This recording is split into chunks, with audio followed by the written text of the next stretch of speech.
on. Command has been given. Crank him up. Let's go.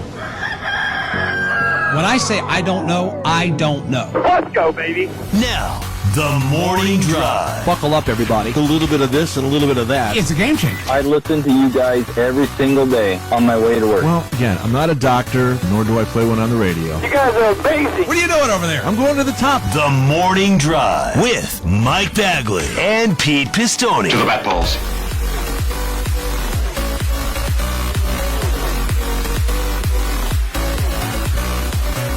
Sirius XM NASCAR Radio Channel 90. We're live and we're on the air for this Wednesday, February 22nd, 2023. Mike Bagley here in Del Marvelous Studio 1D. We've got Pistol Pete Pistone in the Paisan Palace in Chicago. We've got Sammy and Davey in Studio 134, the Beltway Bureau in our nation's capital. We welcome each and every one of you to this Wednesday morning. Happy hump day to you, Triple P. Good morning, Bagman. Good morning, everybody. Happy Wednesday to one and all. Halfway home on the work week here on TMD. And by the way, a happy Ash Wednesday to those of you who celebrate here on this February 22nd, 2023. I'll be going about lunchtime. I think I'll go over to St. Al's and get my schmutz, as you like to tell that story that the woman you used to work with referred to, the ashes on the forehead. Yes. For those that don't know, I used to work at an insurance company, and we had the staff on Ash Wednesday would go out to noon mass, and they would get the ashes put on their forehead and then come back. We had a lady that we worked with that wasn't quite familiar with the events of the day, and one of my coworkers came back, and she had the ashes on her forehead, and she walks up to her and says, "Honey, come here." And she licks her thumb, and she goes to wipe it off and says, "Oh, you got some schmutz." And I'm like, no. They're supposed to be there. That's supposed to be there. Huh? Yes. What? Mm-hmm. What? It's Ash Wednesday. Okay. All right. Thank you. Thank you, Dolores. Yeah. Dolores. Now, the thing here for us is that I better wear a hat because we're going to get so much rain, it sounds like. The ashes are going to get washed off the forehead pretty quickly. We're going to get a torrential, from what we're hearing, almost 2 inches of rain, which I'll take because our friends to the north of Wisconsin and Minnesota are getting hammered with snow. A little of the south's getting a little ice. So we got a pretty big storm coming here in the Midwest. It's going to be it sounds like rain for us here on an Ash Wednesday in Chicago. Yeah, we're gonna be a little damp. We're up and down, man. We're gonna be 75 degrees tomorrow, and then we're down to like 45. So we're just up and down. Winter nowhere in sight. It's like my shovel still, my de-icing pellets that you put on the driveway stuff. I'm not even touched the jug that they're in. So very odd winter that we're having here in the Mid-Atlantic region. Same here. I mean, we've had a little ice, a little snow, not much, and. Heck, this time next week we'll be turning the calendar to March, but we'll take it. But I feel for the folks up north, so be careful up there. And so far, so 2 weeks from Saturday, clocks go forward. Yes. Phoenix weekend, we go back to daylight saving time. That's correct. And we will lose that hour of sleep. I keep saying it, and I apologize, but time just seems to go so much faster these days. We were getting schedules on the college side. We've got the basketball tournaments coming up. Next week, women's tournament for the Big Ten, and the week after that, the men's tournament. It's like the season's over. NCAAs are right around the corner. Where'd it go? Mm-hmm. What happened? Older you get, Pete. I'm telling you. It's the absolute truth. And here's another thing the older I get. So I got the Poochkies yesterday, right? I went to buy the Poochkies. Saw that. Bit of an outrage, Bagman, because quite frankly, they don't have the box of Poochkies that have an assortment of Poochkies. You got to go with one flavor or the other. They had 3 different boxes, 3 different flavors, and I like the assortment. So you had the one with the Boston cream and the chocolate on top. Okay, that was one choice. You had one with the strawberry filling with the powdered sugar on top, and you had a third one with the apple filling with the powdered sugar on top. It's like a Poochki Neapolitan is what you're looking for. Pretty much. A Poochki-politan. Yes. Mm-hmm. A Neapuchki. A Neapuchki. How are we going to look at it? So I really did this. Poochki-politan?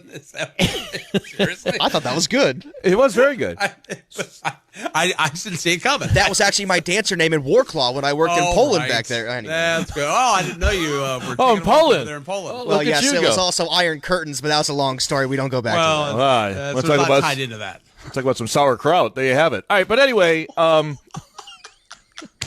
so I do this. I like them, but I do it for my mom. I just do. It's, she's Miss Tradition. She's 84. She likes when things like this happen. So I called her up. I said, Mom, you got one choice here. I hate to tell you this. They don't have the assortment. Which way do you want to go? And first of all, she was mad. Why are you being so tight? Get one of each. I don't need 12 Poochkies back, man. Take it easy. How many come in a pack, Petey? Four. So you get the box of 4. I don't need 3 of them. What and do then they I run got. you, out of curiosity? They're not that much. They weren't that. I think they're like $6 a box, something like that. No, it's not bad. But that wasn't even the point. The money wasn't the point. I don't need a dozen Poochkies. You know what I'm saying? I don't need those laying around. All right, I got one. I don't know box about in. you, but I do. So I said, Mom, they only have the one. And she's like, that's what happened. I remember. I said, okay, I don't need the history of the Poochki. Just tell me what flavor you want here. 866 Pitline. Give us a call. No. We're good. So she opted for the strawberry jelly-filled one, which is good. And so I brought her one of those, and then I kept Shelly and I had 2. Or Shelly had 1, I had 1, Patsy had 1. So now is the other option. Do I leave the other one and have it today, or do I freeze it and enjoy the Poochki later? Do you think a frozen No, you don't Poochki? freeze Poochkies. That's nasty. No, you don't freeze dough like that. What are you going to freeze a glazed donut? Come on, eat it. But I have frozen a glazed I'm not a fan donut. of frozen dough. I'm not. Now, if you're Well, you freezing heat it the up. dough, I know that, but it's going to get, when it melts, it produces water. Water produces sogginess, and quite frankly, there's no room for sogginess with that Poochkies. So wait, so this is sort of like rain makes corn, corn makes whiskey, whiskey makes my baby act frisky. Basically, it's the same idea with the Poochki. Wait, what? What? No. Sounds I'm not like a fan of frozen bread. People will get loaves of bread and freeze it. Well, Yeah. when it thaws, it just you have like this Ice spongy crystals. dough. It's like, ugh. No. Spongy Doughs was Sammy's other name, I think. What he That's right. Well, All right, he was a baby, baker the baby. out in Nebraska. Baby. In Omaha, I believe, is where Yeah. it was. Oh, great town, Omaha. Omaha, if you will. All right, so I'll eat the other Poochki today with my. I think for lunch I'm going to go, since I go to church. I want to get not supposed to eat meat today. Those Catholics, us Catholics. Arby's has a really good fish sandwich. I know that sounds like an oxymoron, but How are you going to go to Arby's when they brag they got the meats? What, they got the nets too? Like, they do. They got the meats and the gills. They got both. They got the gills. I had one last Friday in Lent, and it was really good. So I think that's what I'm going to do for lunch today. Big bag, man. I mean, I don't even know what kind of fish it was. You know what it reminded me of? It reminded me of one of those pork tenderloin sandwiches that we get when we go to Iowa, hanging over the bun. But it wasn't a pork tenderloin. It was a halibut or whatever. I don't know what kind of fish they're serving up over there. I'm inspecting right now. Hang on. All right. We've got the gills. It just says a crispy fish fillet here. What kind of fish is pollock? And I'm not talking Jackson. I'm just talking regular pollock. I don't think I've ever heard of a pollock fish, but it tasted good. Whatever. I don't care what you call it. Pollock fish. I Kevin don't think I Pollak. can do fast food fish. That's just, yeah. I can't. I don't can't do that. disagree. Culver's has a good fish sandwich. Baggy, you're a big Culver's guy? No? I'm a fan of Culver's, not for their fish. They're Butterburgers, and don't be putting no buttered fish on that bun. I don't want that. Butterfly cut? No, I don't. No, I don't go to Culver's for fish. I don't like fast food fish. I don't really I'm- eat I'm fish good. in general, honestly. Like, I can't. I'd like to eat more of it, though. Wouldn't you, Sam? Or Yeah, no? if I would love to. It's good for you to eat, and like it's cost effective. I feel like, but I'm just not. I don't know. I grew up in the Midwest, and so other than like That makes sense. my only experience with like catching fresh fish would have been from like the White River where my aunt and uncle lived, and at one point that they dumped so many chemicals into that like a bunch of fish just washed up on the shore dead. So you never really wanted to eat anything out of the White River, and so I don't know. For me, it was just fish sticks. Like I'll eat crustaceans and stuff like that, but it's just there's something about like fish to me that I cannot do. I can't do. Well, I got spoiled growing up because there was a restaurant in Dover, and for all of you industry folk that are listening to me that went to the Iron Gate, you know exactly what I'm talking about. They would they would have doormat-sized flounder. I'm talking about piece of flounder about that big, and they would put a big dollop of crab imperial on top and broil it and get nice and golden brown. Ooh, that sounds good. Boys. I've heard of that place. I Yeah. loved that, but it closed down years and years ago. I'm a flounder guy. I like white flaky fish. I don't like a greasy fish like bluefish or anything like that. And when I'm in the mood for that, that's what I'll have. Like, I like tilapia, but I like tilapia. Well, that's It's a bottom feeder. But yeah, it's like catfish. I love catfish. It doesn't matter. It's still good. But when we go to Talladega, we'll go to the Ark every now and then if we want a little grease, and we'll get some catfish, hush puppies, and French fries. There you go. And Well, it's Talladega, good eating. they'd have the catfish lunch for the media people one of the days, right? It was pork chops one day and catfish another day, if I remember correctly. Yeah. That was good. Well, now your dad was a fisherman. Didn't Walt and Inez cook up the fish that your dad brought home, or no? We would. We would catch. Well, he would catch trout. I didn't eat trout. That's a very greasy fish. But when I was growing up, we would take the boat out and we'd go out into the Delaware Bay, and there's so many stories there. We almost hit a barge one day. I'm like, that's good. Listen, there's nothing eerie like on a hot, hazy summer day. You're on the bay and it's glass, right? It's wide open. And then all of a sudden, one day he dropped the hammer. We're rolling because the place we used to fish was like 10 miles out.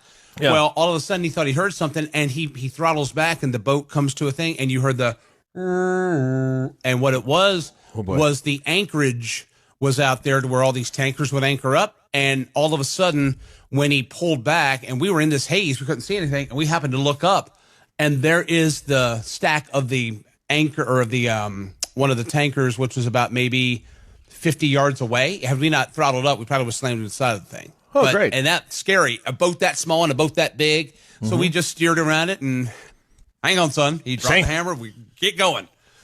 But yeah, we used to do a lot of fishing. We used to catch a lot of trout. And that was when the trout were like, 2-3 feet long. And when I say doormat sized flounder, I'm talking like you get flounder weighing 10 pounds or so. We cut those babies up and fillet those up. And man, that was some good eating back in those days. Fresh right out of the Delaware Bay. Son, we're going back to shore. Thank Christ. Now, Michelle's dad, when Michelle and I first met, he was a fisherman. I don't think he has a boat anymore, but he would go out on Lake Michigan, and he would bring back these fish that then he would smoke. They call them smoked chub. I think that's like a kind of a delicacy around here, quite frankly. So good. I mean, just so good. I couldn't stop eating it. So those days are gone because he doesn't take the boat in anymore. Come on, Jim, get out there. Yeah. So yeah, to Sammy's original point, I like fish. I would eat more fish. I don't think about buying fish. In the summer, I'll grill some salmon, on the grill. Obviously, that's where you grill.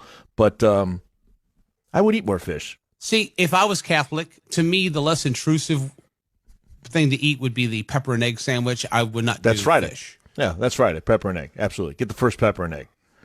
I remember the first time I gave a pepper and egg to a friend of mine who was not Catholic. And you don't have to be Catholic to have a pepper and egg sandwich. I mean, it's just no meat, right? He's like, what's this? I said, it's a pepper and egg sandwich. It's a pepper and egg. Where's the meat?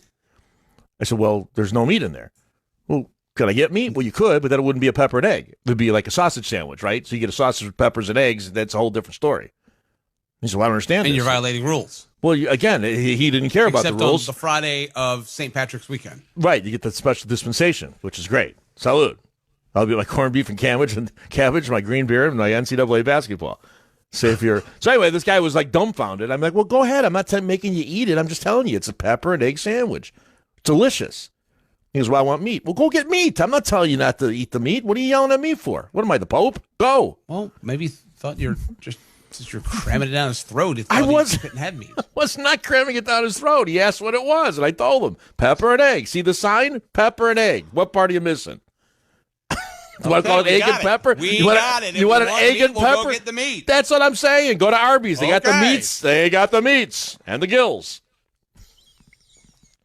Coming up bottom of the hour, we'll have headline check number 1. Also coming up this morning, we've got a TMD 6-pack. That's that all for you. 7:30 a.m. Eastern. Coming up at 8:50, we'll have the calendar for you. Coming up at 9, we'll chat with the crew chief that finished second in the Daytona 500 on Sunday. Paul Wolf will join us. Joey Logano, obviously the driver of the number 22 Shell Pennzoil Ford Mustang. And coming up at 10:30, we'll reflect back to the NASCAR Craftsman Truck Series season opening Next Era Energy 250. Grant Enfinger will join us as well. We'll take your telephone calls this morning at 866-PIT-LANE, and we'll also take your tweets at SiriusXM NASCAR, hashtag TMD NASCAR. TMD brought to you in part by our friends at Indeed. Hiring this new year? Visit Indeed.com/credit.